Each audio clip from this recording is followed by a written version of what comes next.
King president అయిన కాకాని పూజిత గారిని రెండు మాటలు మాట్లాడాల్సిందిగా కోరుతున్నాను. అమ్మా 3 minutes రా అమ్మా. మీరు 3 నిమిషాలు అని చెప్పిస్తున్నారు. జగనన్న గురించి మాట్లాడేటప్పుడు టైం తెలియట్లేదు మాకు, అదొకటే చిన్న ప్రాబ్లం అయిపోతుంది. మామూలుగా ఫస్ట్ మిమ్మల్ని అందరినీ చూస్తుంటే చాలా సంతోషంగా ఉందండి ఈ ప్రోగ్రాంకి వెళ్లే ముందు కూడా. ఎందుకంటే అనుకున్న దానికంటే ఎక్కువ మంది వచ్చి ఈరోజు ఇంత కష్టమైనా కానీ నిల్చొని మరి పాప నాతో వచ్చిన వాళ్ళు చాలా మంది నిల్చొని మరి ప్రోగ్రామ్ ని సక్సెస్ చేసిన దానికి మీ అందరికీ ఫస్టే థ్యాంక్స్. ఎందుకంటే నేను లేకపోతే ఇక్కడ ఉండే కొంతమంది లీడర్లో కాదు, నేను క్షేత్రస్థాయిలో చూశాను. ప్రతి ఒక్కరూ జగనన్న గెలవాలి అన్న తపనతో పనిచేస్తున్నారు. ఆ తపనతో పనిచేసే ప్రతి ఒక్క మహిళకి పేరు పేరున హృదయపూర్వకమైన ధన్యవాదాలు తెలియజేసుకుంటున్నానమ్మా. ఈరోజు మహానాడు చూసాం. నా ఉద్దేశంలో అది మహానాడు కాదు, మాయనాడు. మాయల పకీర్ అక్కడ ఒకరు ఉన్నారు. ఆయన మాయలు చేసి నిజాన్ని అబద్ధం చేస్తారు, అబద్ధాన్ని నిజం చేస్తారు. మహానాడు ఎజెండా ఏంటంటే మేము చెయ్యని పనులు చేశామని చెప్పడం. అందులో ఈసారి దానికి మంచి క్యాప్షన్ పెట్టారు, స్త్రీ శక్తి అని కింద. నాకు నిజంగా అక్కడ మాట్లాడుతున్నటువంటి మహిళా ప్రతినిధులను చూస్తే వీళ్ళు అబద్ధం చెప్తున్నారని కనీసం వీళ్ళకైనా తెలుసా? పాపం వీళ్ళని కూడా లేదు మనమే చేసామని నమ్మిచ్చేసారా అక్కడ ఉండేటువంటి నాయకులు చంద్రబాబు నాయుడు గారు కానీ లేకపోతే లోకేష్ బాబు కానీ? ఎందుకంటే ఎంత కాన్ఫిడెంట్ గా చెప్పారంటే కొన్ని విషయాలు. ఏ పని అయితే జగనన్న పబ్లిసిటీ చేసుకోకుండా చెప్పారు అవన్నీ మేము చేసామని చెప్పారండి మహానాడులో. పాపం మనమైనా ఒకరోజు ఏమన్నా ఎవరైనా జగనన్న పేరు తలుచుకోరేమో కానీ టీడీపీ పార్టీలో ఒక్క ప్రోగ్రామ్ చూపించమనండి జగనన్న పేరు చెప్పకుండా చేసిన ప్రోగ్రామ్. పేరు మార్చుకుంటాను నేను కావాలంటే. అంత భయము అంత భక్తి వాళ్ళకు కూడా మన జగనన్న అంటే. కాబట్టి ఈరోజు మీరు చెప్పిన అబద్ధాలు, మీరు చేసిన మోసాలు అంటే ఏ స్థాయిలో చెప్తారంటే అబద్ధాలు. శక్తి యాప్ మేము తెచ్చామని చెప్పారు, రకరకాలైనటువంటి పనులు మేము చేసాము, మహిళలకి ఆశా వర్కర్లకు కానీ అంగన్వాడీ వర్కర్లకు కానీ మేము జీతాలు పెంచామని చెప్పడం. అంటే మహిళలకు అర్థం కాదనుకుంటున్నారా లేకపోతే మీరు మర్చిపోయినట్టు జనాలు కూడా మర్చిపోతారనుకుంటారో నాకు తెలియదు. సరే, మీరు చెప్పిన స్కీములు చేయలేదు, మీరు ఇస్తానన్నటువంటి పథకాలు ఇయ్యలేరు. మహిళలు పూర్తి స్థాయిలో మోసగింపబడ్డారు. అది కూడా సరే యాక్సెప్టెడ్. మేము కూడా సరే పప్పులో కాలేసం జగనన్న నిజమే చెప్తారు, చంద్రబాబు నాయుడు గారు అబద్ధమే చెప్తారు అనేది ఖచ్చితంగా తెలుసు కూడా. పాపం చాలా మంది ఈసారి ఆశపడ్డారు, ఓట్లు వేశారు, దానికి మోసపోయారు. సరే, అది వరకు పక్కన పెడదాం. కనీసం రక్షణ ఎన్నిసార్లు చెప్పారు అనండి. స్టేజ్ ఎక్కిన వాళ్ళందరూ శక్తి యాప్ అన్నారు, మహిళలకి చంద్రబాబు నాయుడు గారే అన్నారు. ఏ రోజైతే మేము ఏం చెప్పాము, ఆడవాళ్ళని ఎవరైనా తాకితే అదే ఆఖరి రోజు అని చెప్పాము, అది చేసి చూపిస్తున్నాం. అది నిజమే, చేసి చూపిస్తున్నారు. ఎవరికి ఆఖరి రోజు? మహిళలకి. ఆ ఏదైతే ఇన్సిడెంట్ జరిగిందో ఆ మహిళకి ఆఖరి రోజు అయిపోయింది. అది ఆ మనిషి తేలుకోలేకుంది అక్కడి నుంచి.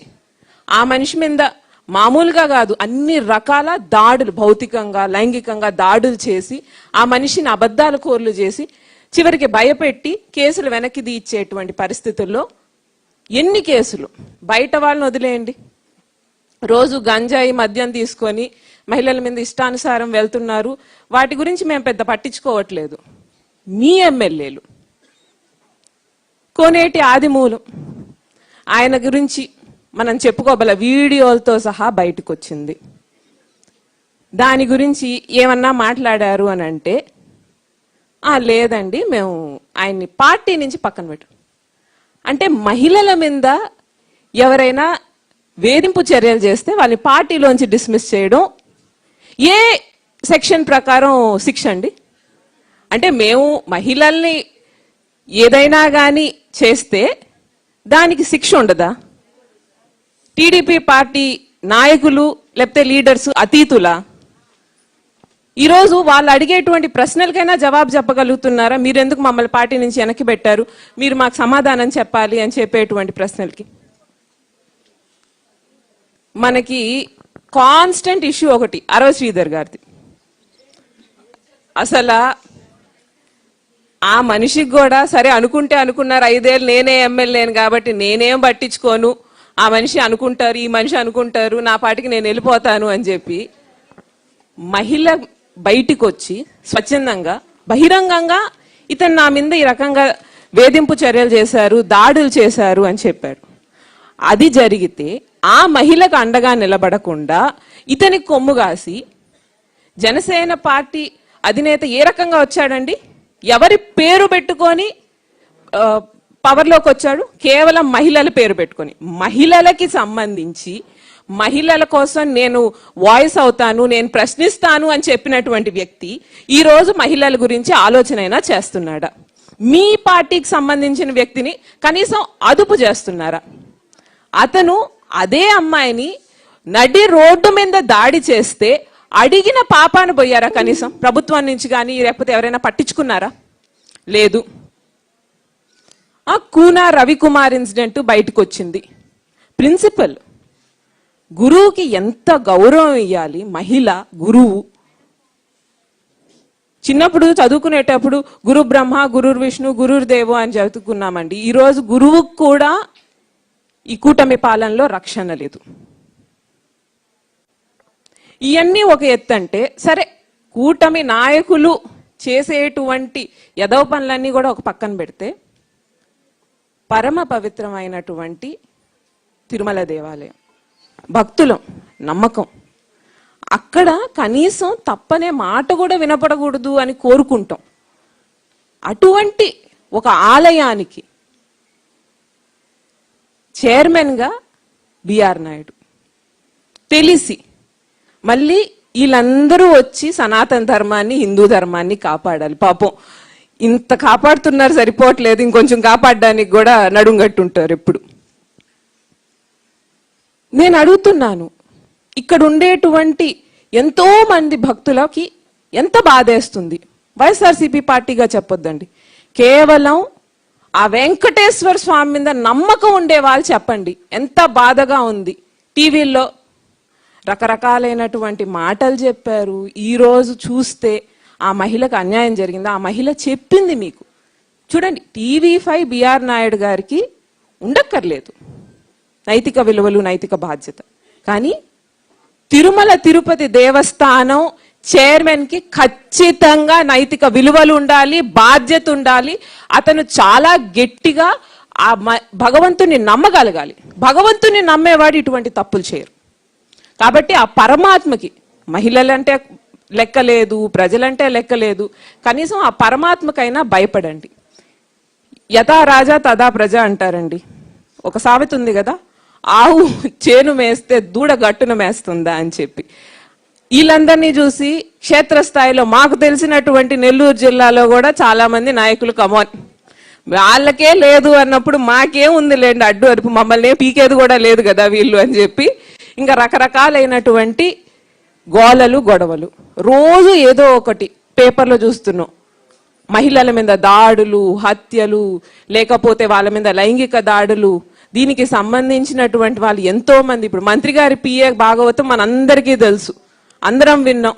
అంటే మీరు లైంగిక దాడులు చేస్తారు, మీకు సంబంధించిన వాళ్ళు మహిళల మీద అసభ్యంగా ప్రవర్తిస్తారు, దానికి సంబంధించినటువంటి పిఏలు లేకపోతే మీ సంబంధించినటువంటి కార్యకర్తలు అందరూ మహిళల మీదకి దాడులు చేస్తారు.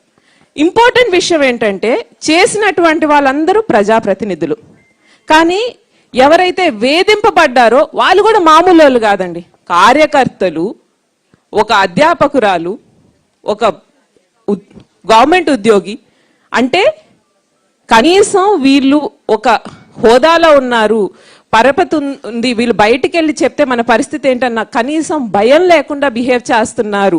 అదే ఈరోజు జగనన్న ఉండుంటే కనీసం ఆడవాళ్ళని టచ్ చేయడానికి కూడా భయపడి ఉండేవాళ్ళు. మహిళలని కనీసం తాట తీసేస్తారా రేపు పొద్దునే మనం ఎట్టా బతికేది అనేటువంటి ఒంటి మీద భయం ఉండేది మనుషులకి. అది ఈరోజు లేదు.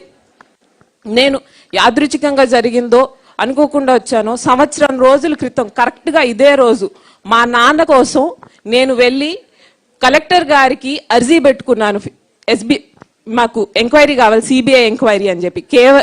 మే 31, 2025 ఇదే పూజితమ్మ ఎవరికీ తెలియని కూడా తెలియదు. కేవలం ఒకే ఒక వ్యక్తి వల్ల నేను ఇంత ధైర్యం చేసి అంత పెద్ద ప్రోగ్రాంకి తలపెట్టాను. ఆ ధైర్యం పేరు జగనన్న. మా నాన్న ఎప్పుడు ఒక మాట అంటారండి, నాకు ఎంతో ఇష్టమైన మాట. మనకి జగనన్న వారసత్వంగా ఇచ్చింది ఆయన ధైర్యం. ఆయన ధైర్యమే మనల్ని ముందుకు నడుపుతుంది. మహిళలకి ఈరోజు ఏదో తీర్మానాలు ఇచ్చేశారు అని మాట్లాడుతున్నారు. నేను అనుకోవట్లేదు అదేం పెద్ద గొప్ప విషయం అని.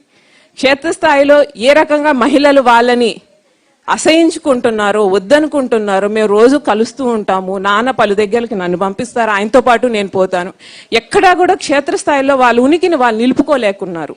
అందుకనే ఈరోజు నానా రకాలుగా ఏం ట్రై చేస్తున్నారు, పైనుంచి మాస్ హిప్నోటిజం అనేది వాళ్ళకి తెలిసింది కాబట్టి వాళ్ళు ప్రయత్నిస్తున్నారు. కాబట్టి ఇవేవి కూడా మనం లెక్క చేయొద్దు. మనం ఏ రకంగా పనిచేస్తామంటే, మొన్న ఒక ఆమె వెళ్ళినప్పుడు ఒక మాట చెప్పింది, నాకు అది నచ్చింది. అది నిజమయ్యేలాగా పనిచేద్దాం. ఏమనిందంటే, జగనన్న రాలేదమ్మా, మన దురదృష్టం. జగనన్న వచ్చుంటే మహిళలకు కాదు మగవాళ్ళకి రిజర్వేషన్ కోసం పరిగెత్తే వాళ్ళు. మాకు లేవు సీట్లు, మాకు ఇవ్వండి రిజర్వేషన్, మహిళలకు అంతా మహిళలే అయిపోయారు అని చెప్పి అంత గట్టిగా కష్టపడాల్సినటువంటి బాధ్యత ఉంది. ఆ బాధ్యత ఇచ్చినటువంటి వ్యక్తికి మరొకసారి ఆ బాధ్యత నాతో పాటు నిర్వర్తిస్తున్న ప్రతి ఒక్కరికి హృదయపూర్వకమైన ధన్యవాదాలండి. మా జిల్లా అధ్యక్షులకు కానీ, నాతో పనిచేసేటువంటి జోనల్ ప్రెసిడెంట్స్కి కానీ, లేకపోతే నా కార్యకర్తలకి, నా కుటుంబానికి, నా వైఎస్ఆర్సీపీ కుటుంబానికి అందరికీ పేరు పేరున హృదయపూర్వకమైన ధన్యవాదాలు తెలియజేసుకుంటూ సెలవు తీసుకుంటున్నాను. జై జగన్, జై జగన్. థ్యాంక్ యూ అమ్మా. అలాగే నెక్స్ట్ ఈ సదస్సును ఉద్దేశించి గౌరవనీయులైన ఎంపీ తనూజ రాణి గారిని 2 మాటలు